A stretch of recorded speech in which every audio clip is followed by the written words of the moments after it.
Hollywood's award season has been going on for months, but it came to a head this morning when the Academy of Motion Picture Arts and Sciences announced the nominations for this year's Oscars. Here to discuss the picks and who may come away with gold next month is film critic Pierce Conran. Thank you for joining us. Good afternoon. So, how did you feel about the Academy Award nominations when you read the papers this morning? Well, actually, I watched them live last night. They were going quite late while they were playing live in Los Angeles. So you watched them live. You must be a big fan of it. The truth is, the first time I ever did that, and the reason I did so was because there's the film SNOWPIERCER, the Korean film from 2013. I'm a big fan of, and I just wanted to see if it would get a nomination. Now, it was a real long shot, and but there was a small chance, for the actress Tilda Swinton to be recognized in the Best Supporting Actress category. Up until now, no Korean film has ever received an Academy Award nomination. And I'm sad to say that that remains the case this morning. Well, that's too bad that there weren't any Korean films, but what did you think about what actually did get nominated? I guess my first reaction that the Oscars are very white this year. In fact, across all the directing categories and all the acting categories, there was not a single person who wasn't white, which is a little disturbing. The last time that happened was in 1995. But that aside, I think there weren't a lot of surprises. The big omission was perhaps the film The Lego Movie, which did not get nominated in the animation category, and also the film Selma, which is the Martin Luther King biopic.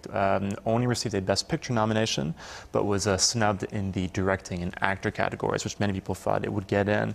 Besides that, I think I was a little surprised to see that Bennett Miller was nominated for Best Director for Foxcatcher, yet his film did not make the actual Best Picture list. And in most categories, are just 5 nominees, but the Best Picture list can go up to 10, although this year they only went up to 8. So what were the biggest nominees for this year?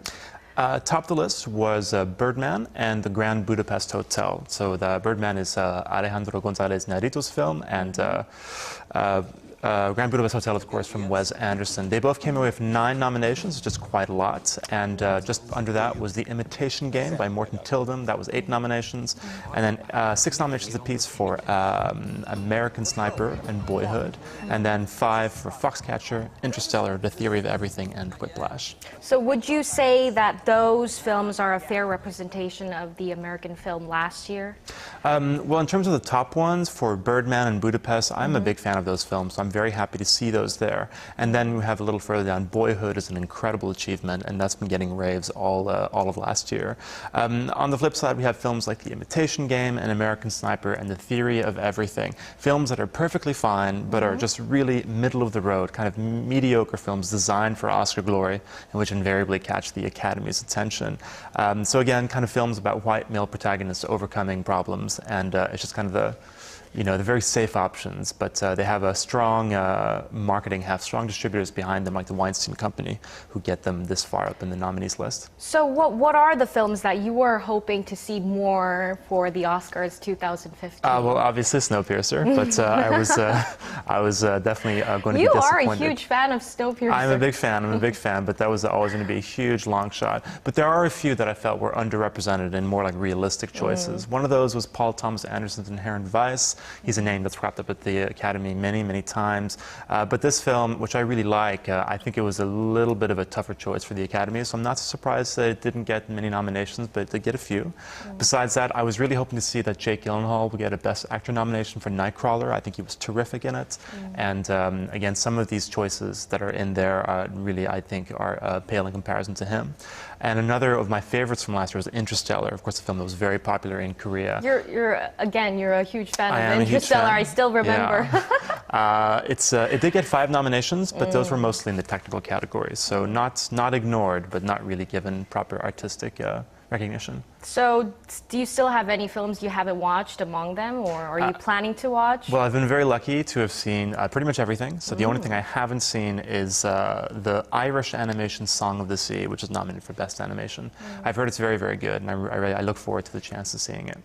So we see a lot of good movies here, but many of the nominated films are in released in Korea, so it didn't have reached all the Korean viewers yet, right? That's true. The schedule is always a little later. These films, a lot of these Oscar films have to open by the end of December in the States, but that's not the case for the rest of the world. There's plenty to look forward to for local viewers. Next month, we're going to get the films Foxcatcher, Nightcrawler, and Ida, which is a Polish film which was nominated for Best Foreign Film and also Cinematography. And then the month later, we'll have Whiplash, of course, Birdman, which I highly recommend, and Leviathan, another foreign film pick, which is from Russia. A very good film as well. So I guess this has to be the question that wraps up this whole talk with you. But who do you think will win the Oscars? Well, I think it's looking pretty strong for Boyhood right now in Best Film and Best Director. It's really been sweeping everything up until now, and just it plays into the Academy. It plays into, everyone just kind of sees this as a labor of love and an impressive film, and really also quite experimental. For the acting categories, it's looking also not very hard to choose. Michael Keaton, I think, will definitely come away with Best Actor. Julianne Moore will most likely take Best Actress for Still Alice. By the way, Michael Keaton is Birdman. And in the supporting actor categories, it's J.K. Simmons to lose for Whiplash, and then Patricia Arquette will most likely walk away with the Best Supporting Actress for Boyhood. All right. Thank you so much for joining us for the insight of the Oscars. My very great pleasure.